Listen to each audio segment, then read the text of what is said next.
Hello बच्चों, let's read the following question.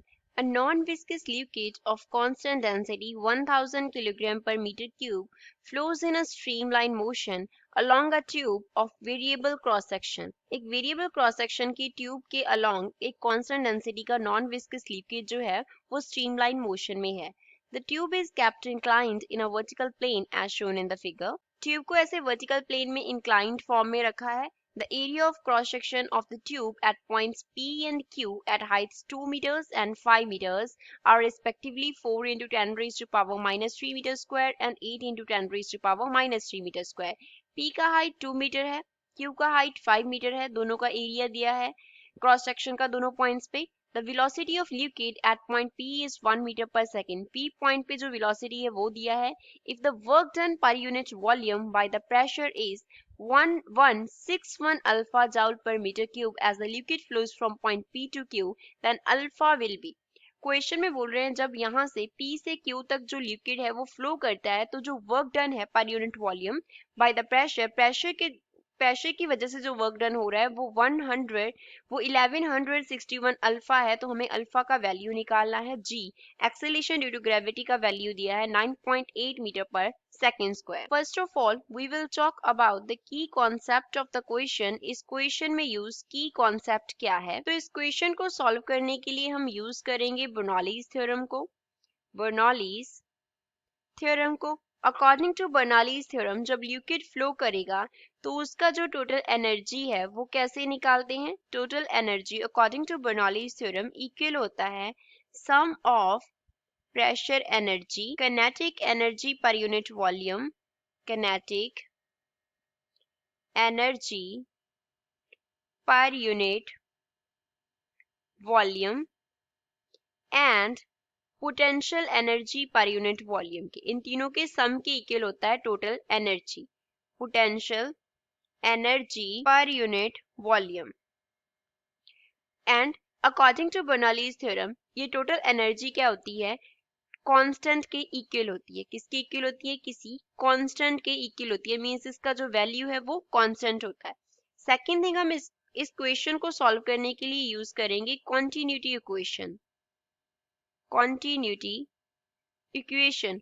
According to continuity equation हम क्या use करेंगे, a1 into v1 that is product of area and velocity at the first point is equals to product of area and velocity at the second point. a क्या है, a represent करता है area को and v represent करता है velocity को. अब p point पे जो एरिया का वैल्यू है मान लो उसको हम a1 से डिनोट कर रहे हैं तो वो दिया है 4 into 10 raised to power minus 3 metre square.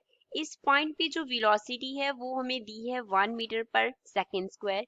Q point के लिए A2 एरिया का वैल्यू है 8 into 10 raised to power minus 3 metre square. इस पॉइंट के लिए हमें वेलोसिटी नहीं मालूम, उसको हम कॉन्टिन्यूटी इक्वेशन से निकालेंगे. P पॉइंट की जो हाइट है h1 कंसिडर कर लेते हैं, 2 मीटर दिया है, और 5 मीटर को कंसिडर कर लेते हैं h2 that is the height of Q point. Acceleration due to gravity g का वैल्यू है 9.8 मीटर पर सेकेंड स्क्वायर. अब पहले यूज करेंगे कंटिन्यूटी इक्वेशन. तो उसके अकॉर्डिंग a1 into v1 किसके इक्वल होगा, a2 into v2 के इक्वल होगा. तो वैल्यू सब्स्टिट्यूट कर देते हैं. a1 का जो वैल्यू है वो हमें कितना दिया है, 4 into 10 raised to power minus 3 v1 तो 1 हो जाएगा इक्वल्स टू a2 का value 8 into 10 raised to power minus 3 v2 का वैल्यू हम फाइंड आउट कर रहे हैं. तो यहाँ से 4 किसके इक्वल आ गया, 8 v2 के, which means velocity at the second point that is point Q वो कितनी है, 4/8 which is 1/2 metre per second. अब हम यूज करते हैं बर्नौलीज इक्वेशन.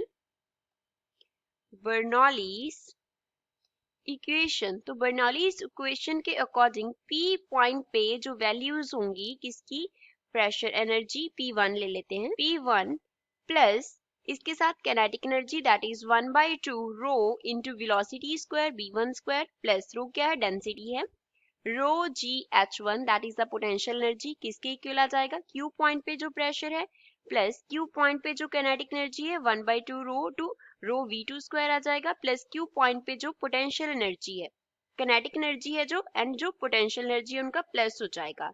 तो यहाँ से अगर हमें प्रेशर का डिफरेंस निकालना हो तो P1 माइनस P2 ये किसके इक्वल आ जाएगा, रो जी H2 माइनस रो जी H1 प्लस 1/2 रो V2 स्क्वायर माइनस 1/2 रो V1 स्क्वायर।